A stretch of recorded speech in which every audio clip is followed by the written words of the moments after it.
खुद अपनी मस्ती है जिसने मचाई है हलचल, खुद अपनी मस्ती है जिसने मचाई है हलचल, नशा शराब में होता तो नाचती बोतल।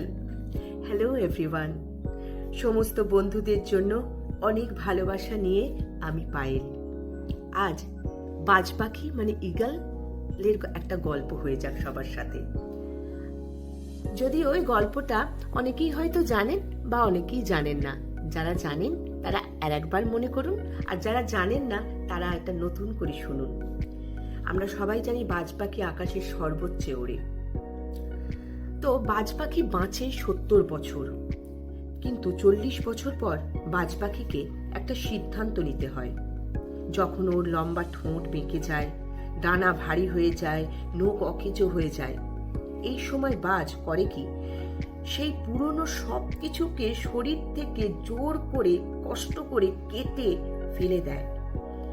আর এইটার যন্ত্রণা তার প্রচুর হয়, যে যন্ত্রণাটা সহ্য করে রিপেয়ারিং হতে প্রায় কয়েক মাস কেটে যায়। কিন্তু বাজ পাখি এটা করে কেন? নিজের শরীর থেকে এই বয়সের পর সব ছিঁড়ে ফেলে কেন? তার একটাই কারণ, যে এই যে ভারী ডানা বেঁকানো ঠোঁট নিয়ে সে সর্বোচ্চ ওপরে আকাশে উঠতে পারবে না। আর তাকে তার উদ্দেশ্য সবার থেকে ওপর আকাশে ওড়া। তো এটা যেই সে ছিঁড়ে ফেলে দিল, আবার তার নতুন করে আবার সবকিছু গজালো। বেশ এই প্রসিডিওরটা চলে বেশ কয়েক মাস ধরে, এবং এই কয়েক মাস তাকে অসহ্য একটা যন্ত্রণা ভোগ করতে হয়।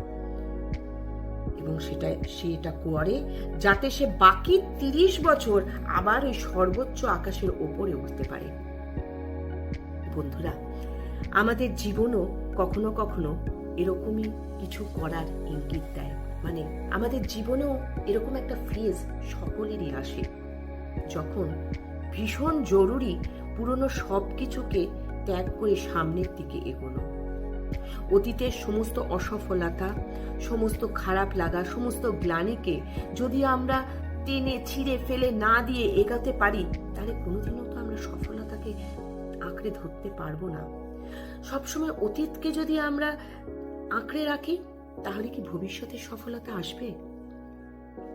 তাই বাজ যেমন সমস্ত বাধা বিপত্তিকে ত্যাগ করে নিজের প্রতিকূলতার মধ্যে থেকেও নিজেকে তৈরি করে শুধুমাত্র একটাই উদ্দেশ্য, সর্বোচ্চ আকাশে তাকে উঠতে হবে, ঠিক আমাদেরকেও তাই করতে হবে।